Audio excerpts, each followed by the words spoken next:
We're going to keep thinking about Noah, so please pray with me.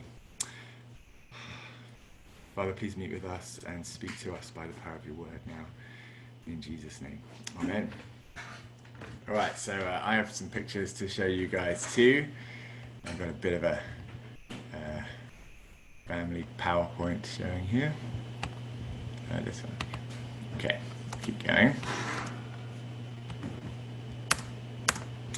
All right, so I'm sure you recognize this place. Last summer, I went to Paris for the first time with my family, and the kids and I lined up to climb the Eiffel Tower all the way to the top. Well, you can only climb to the second level on stairs, and then you have to take an elevator up the rest of the way to the top. So this is the most popular tourist destination in the world, at least it was before they had to close it, over 1,000 feet high, and it was the tallest structure in the world between 1889 and 1930. And it's really, really hard to get a sense of the sheer size of the Eiffel Tower until you climb up it on foot. But here's another picture of thousands of tourists lining up under the base of it, waiting to go up, which gives you some idea of just how big it is. All the way up, I was just overwhelmed by it, stunned by the beauty and magnificence of it, and by the sheer scale of the achievement of building something like this. So I was impressed with Gustav Eiffel, because he did this almost single-handedly. He conceived it, he designed it, he did all the engineering work, he got permission to build it at the World's Fair, he oversaw the whole of the construction, his own family iron foundry made all the pieces of iron for it, and he got the whole project built in just over 2 years. It's a breathtaking accomplishment. And as you look out from the viewing platform on the second level, here's my kids, the tour guide points out a tiny cathedral that's just a speck on the ground below and says, until this tower was built, that cathedral was the tallest building in Paris. So Gustav Eiffel most certainly belongs in the Engineering Hall of Fame. But this morning I want us to think about an even more spectacular project, because another man who certainly belongs in the Engineering Hall of Fame is Noah. Right at the dawn of time, before anyone had really done anything, Noah built this. Not this actual one, of course. This is a reconstruction at the Ark Encounter Museum in Kentucky. But it's built according to the instructions God gave to Noah in Genesis chapter 6. So 300 cubits long translates to about 510 feet long, 85 feet wide, and 50 feet high. So if you stood the ark up on its end, it would stand more than half the height of the Eiffel Tower. Modern engineers and Amish carpenters built this reconstruction in Kentucky using cranes and power tools, and they took about 6 years to do it, just over 6 years.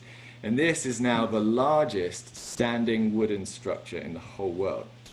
But Noah and his family of 7 people built the original with primitive tools, cutting down and shaping every single tree from scratch in probably about 75 years. And I think that certainly earns Noah a place of honor in the Engineering Hall of Fame, maybe even first place. So this morning I want us to think about the mechanics of Noah's flood for a little bit. And I get a little bit overexcited about this side of things. I tend to geek out on the engineering, so I'm going to restrain myself and keep that part as short as I can, so that I can remember that I'm actually a priest now, and I need to feed you on what all this means about God. But later, after service, we're going to have a special breakout room in Coffee House for anyone who wants to keep talking about Noah and the flood. Actually, it's going to be the main session, so you can go away to breakout groups to talk with your friends, or you can join the main session with me and talk about Noah. Question and answer. Yeah, we'll answer any questions you have following up from this. But theologically, this is the point I want to get to this morning. Paul wrote for us in Romans 15, verse 4, that whatever was written in former days was written for our instruction, that through endurance and through the encouragement of the scriptures, we might have hope. we might have hope. So that's the benefit I want to glean from thinking about Noah this morning, that we might be encouraged and that we might find hope. But I want to start by talking about the technical details, because apart from the instructions about building the tabernacle in the book of Exodus, this has to be the most technically detailed passage in the Old Testament. It's full of precise measurements, dates, timings, and sequences of instructions. And today, with the benefit of centuries of scientific study and engineering, we're in a position to evaluate what these instructions would have meant. So historically, as far as we know, nobody in the world would have managed to build a successful ocean-going vessel by the time of Noah. It seems that the very first people to do that were the Austronesian people in about 1000 BC. So it's highly unlikely that Noah had any boat building skill, wisdom, or expertise to work with. He wouldn't have known anything about which woods were best or what shape to make it. And God has to tell him, God has to give him detailed instructions. So in chapter 6, verse 14, God says, use cypress wood. Gopher wood is probably cypress wood, which is the perfect choice of wood. It's a soft wood, which would have made construction much easier, but it's the hardest and the most resilient of all the softwoods, and it's very resistant to water and rot. Cypress wood is an excellent choice.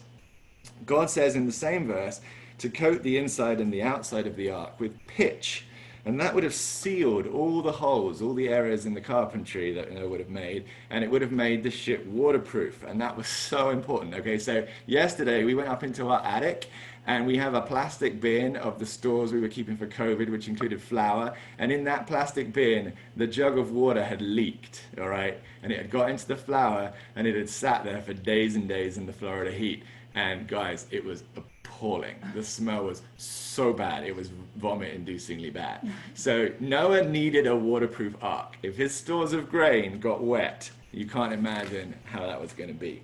He needed to make it waterproof. God also gave Noah the exact dimensions of the ark, which modern shipbuilders say would have given it perfect ocean-going stability. So that means good buoyancy, and with the transverse metacenter much higher than the center of gravity. So it will never collapse, never capsize, even in a big storm. Compare it to the Epic of Gilgamesh, where the ark that they get saved in is a cube. A cube is obviously a dreadful shape for an ark. They knew nothing about boat building at the time. But Noah's ark has great ocean-going stability. Now, we can be pretty sure that when Noah heard these instructions from God, he didn't understand them at all. He didn't know what God was talking about or why any of these things were necessary. And it was representing a ton of work for him, like a life project, a decades-long project. But God had just handed Noah the formula for the only solution, short of a miracle, that would preserve any human or animal life from what was coming. And Noah just had to trust God and do what he said, even though he didn't understand it. Noah did know that a big flood was coming, and people have wondered whether Genesis is talking about a global flood that covered the whole earth or just a local flood. And as we carefully read through Genesis 6 through 9, it doesn't really answer that question. That's not entirely what it's interested to talk about. The important thing that Genesis wants to talk about, what it does say several times and in the strongest possible language, is that all air-breathing life was going to drown in this flood. So it says that 5 times in chapters 6, 7, and 8. And chapter 7, verse 21 could hardly be stronger on this point. Verse 21 says, and all flesh died that moved on the earth, birds, livestock, beasts, all swarming creatures that swarm on the earth, and all mankind, everything on the dry land in whose nostrils was the breath of life, died. He blotted out every living thing that was on the face of the ground, man and animals and creeping things and birds of the heavens. They were blotted out from the earth.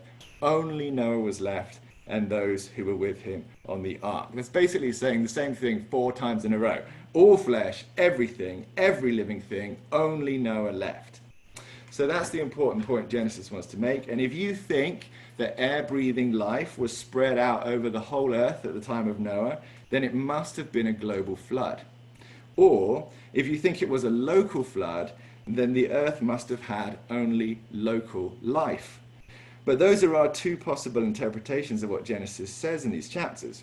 And either one means a very important thing. It means that this flood story is the common property of all humanity, right? So nobody is alive today whose ancestors didn't go through this. Wherever we come from in the world, this is part of our story. And so when we look, lo and behold, when we search the legends of the Earth's oldest cultures, we find dozens of stories of a great flood. Actually, there are hundreds. So sociologists have now collected over 200 ancient flood stories from different parts of the world. And it's not just from the Middle East. It's not just the Babylonian epic of Gilgamesh, but China has the epic of Fuhi, who escaped a great flood with his wife, 3 sons and 3 daughters, and were left as the only people alive on Earth. Hawaii has the epic of Nu'u, who built a great canoe with a house on it and filled it with animals to survive a great flood. And similar stories come from India and Thailand, from African tribes in Tanzania and the Congo, from several Native American tribes, from the Incas, from the Inuits and the Eskimos, and also from Ireland, Wales, Norway, and Finland, among many other places. So people all over the world tell versions of this story, and the reason is that it's part of our common history. And sure, there's a lot of discrepancy between all the accounts, and there's a lot of fanciful invention. But as you compare the accounts together, the account of Noah really stands out in the crowd. It shines out as being clearly the real story, because Noah is the version that's rich in technical detail, precise in its measurements and times and sequences, and plausible in the interaction between God and man. And saving all the animals on Earth in one big boat turns out to be quite plausible. Astonishingly difficult, but plausible. But it has to be a really, really big boat. Let's look at it again. All right, so this isn't Noah's Ark. This is officially the largest wooden ship ever built. This is the Wyoming, built in Maine in 1909, and it was an impressive 450 feet long. But that's still about 60 feet shorter and 35 feet narrower than Noah's Ark. So Noah's Ark still holds the world record for the largest wooden ship ever built. But now Amish carpenters in Kentucky have proven that it can indeed be done. It helps a lot if you don't need to go anywhere. So you don't have masts or oars or steering or anything like that, just cargo. So let's think about the cargo. Here's a cargo ship. Today we move goods around the world on terrifying looking cargo ships like this. They carry standardized metal containers that stack together like Lego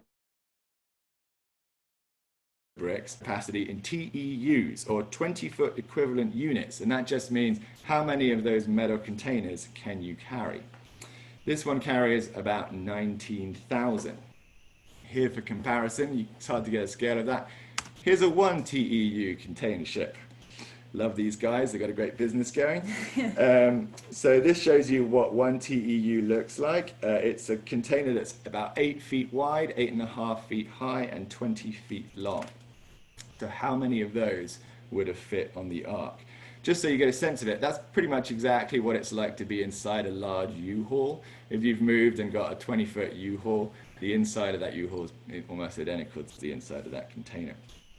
Now, Noah's Ark had 3 floors, and it could have fit 270 of these containers on each floor. Actually, you could have stacked them 2 high on every floor for a total capacity of 1,620 TEUs, which is about 9% of that huge modern cargo ship. And that's a lot of space.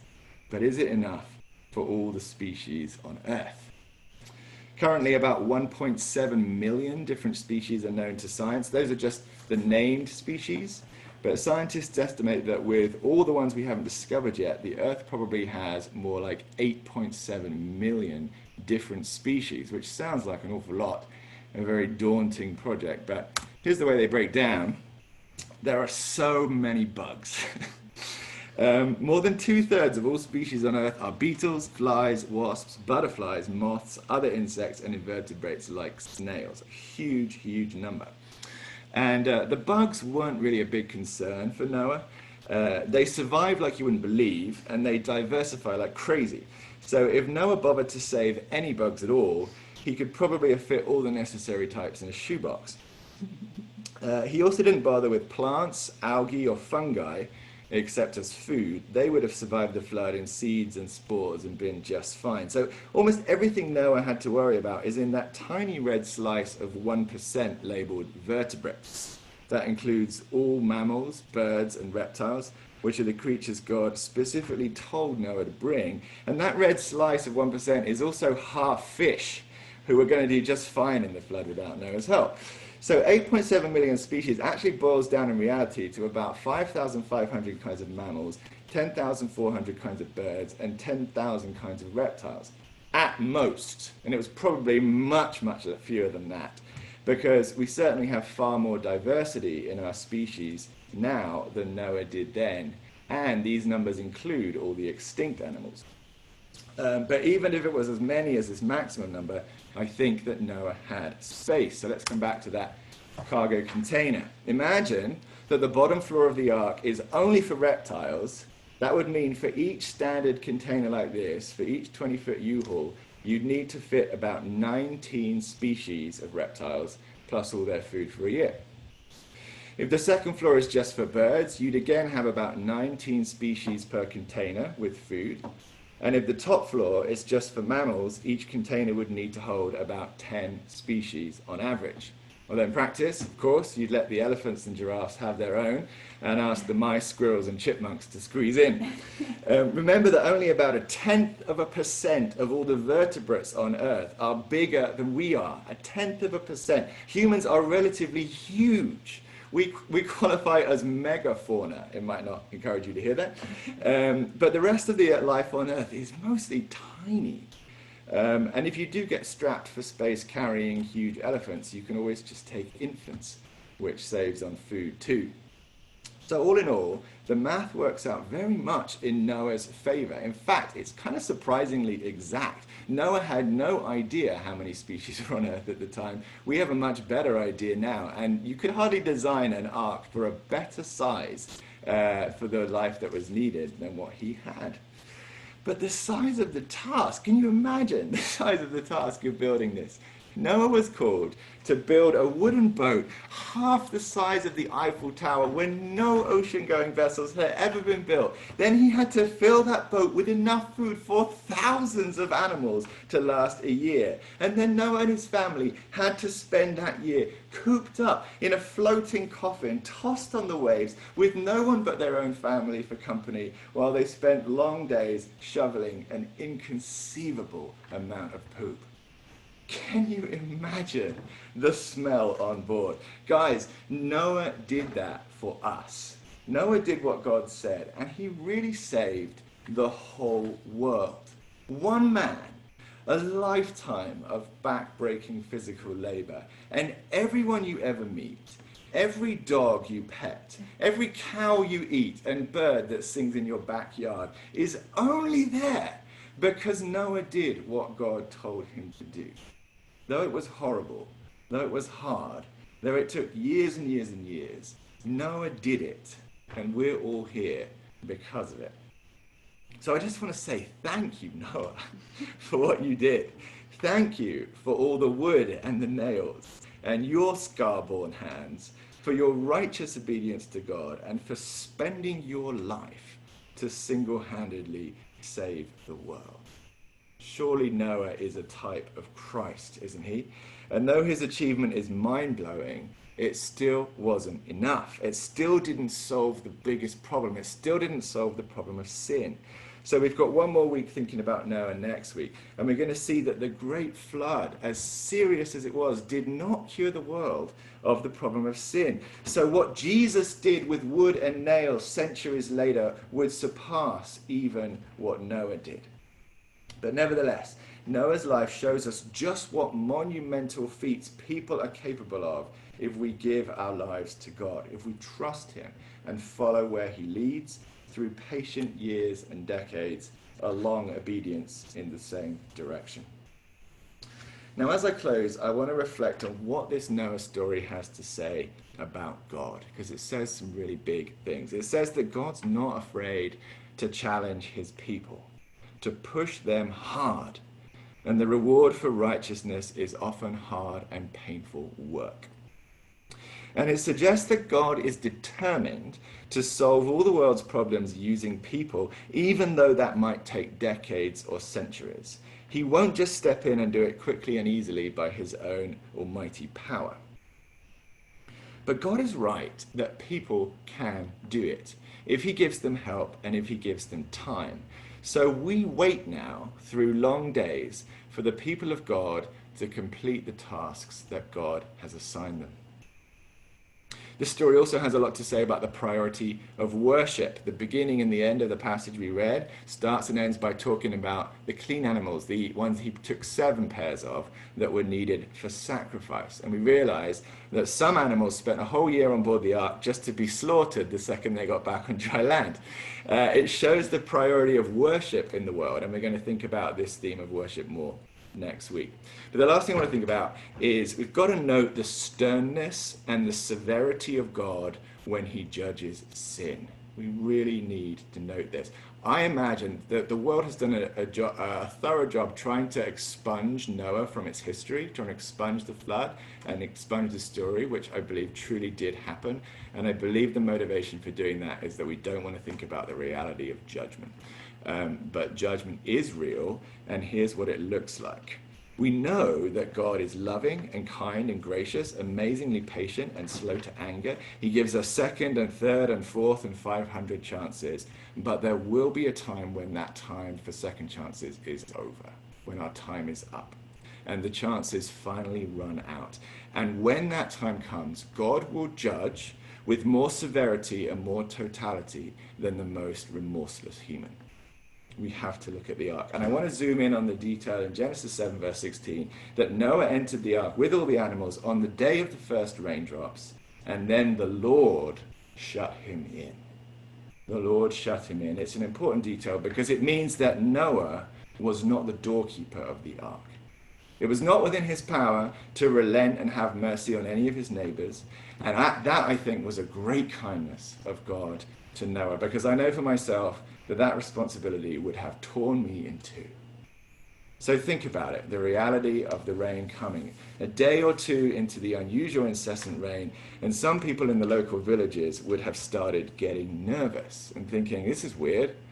I wonder if that Noah guy wasn't so crazy after all. Maybe I'll go and take a tour of his big boat. And so the knocking on the door would have started. And a week later, most of the village is underwater. People are fleeing for higher ground. More than a few are freaking out and realizing that Noah was right. The ark is encircled by a mob, banging and hollering to be let in.